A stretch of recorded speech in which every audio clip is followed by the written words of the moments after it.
अर्ध्या तासात महाजन फुटणार. राऊतांच्या दाव्यावर आता गिरीश महाजनांचा पलटवार. राज्यातील राजकीय वातावरण पुन्हा एकदा तापल्याचं चित्र दिसत आहे. खासदार संजय राऊत यांनी मंत्री गिरीश महाजन यांच्यावर टीका करताना आक्षेपार्ह भाषा वापरल्याचा आरोप होतोय. यावर आता गिरीश महाजन यांनी जोरदार प्रत्युत्तर दिलेलं आहे. गिरीश महाजन यांनी म्हटलं आहे की माझ्याकडे कोणतीही झेड किंवा वाय दर्जाची सुरक्षा नाही.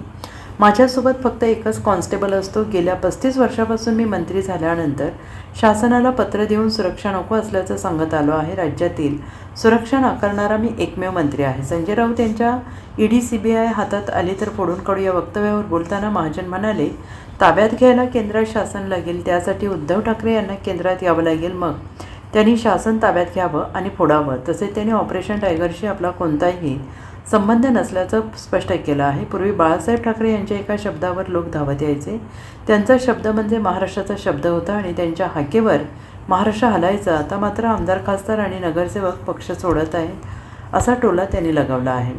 माणसाने त्याला त्यांनी म्हटले की मग खासदारांना तुम्ही सुरक्षा का दिली? स्वतः एकनाथ शिंदे खोटं आहे का? आता तसं राहिलंय का? तुमच्या मागे आमदार राहिलेले नाहीत, तुमच्या मागे आता 2-3 खासदार राहिलेले नाहीत, जनमत तुमच्या बाजूने नाही. नगरपालिका, महापालिकेमध्ये तुमची काय दशा झाली, काय अवस्था झाली हे तुम्ही या ठिकाणी बघितलेलं आहे. आता MLC 17 जागा आहेत. तुम्ही एखादी जागा घेऊन दाखवा बरं मला. खातं सुद्धा उघडणार नाही तुमचं. त्यामुळे तुमच्या मागे कोणीच नाही ना. नगरपालिकामध्ये काय आलं तुमचं? 0. महापालिकेमध्ये तुमचं काय? 0 आहे. काय परफॉर्मन्स आहे? तुमच्या मागे खरंच कोणी राहिलेलं नाही. तुम्ही एकदा मागे उलटून बघा. तुम्हाला वाटतं समोरांना आपण बोललो म्हणजे सगळं महाराष्ट्र आपल्या मागे आहे का? पण तसं काही राहिलेलं नाही. 3 लोकांच्या ड्युट्या 8 तासाच्या ते माझ्यासोबत असतात, माझ्या गाडीतही असतात, पूर्ण वेळ असतात. पण मी कुठले माझ्या मागे गाडी, पुढे गाडी, मला बंदोबस्त मी पत्र देऊनच सांगून टाकतो निवडणूक झाली की मला कुठली कॅटेगरीमध्ये मला पोलीस बंदोबस्त नको. अपुरं पोलीस बंदोबस्त, मॅनपॉवर, गाड्या वाहनांची कमतरता, त्यामुळे मी बंदोबस्त घेत नाही. मी वारंवार सांगतोय. तीव्र भाषा ही वापरली नाही, त्यांची भाषा इतकी खालच्या थराला गेलेली आहे, ते इतकी घाण शिव्या देतात. ते सगळ्या भगिनी या ठिकाणी मी बोलू शकत नाही. पण एकंदरीत त्यांचं बोलणं, त्यांचं वागणं यामुळे ते लोकांना पटत, त्यांना असं वाटतं की मी किती चांगल्या शिव्या देतोय म्हणून. पण लोकांना, मतदारांना हे पटत नाहीये.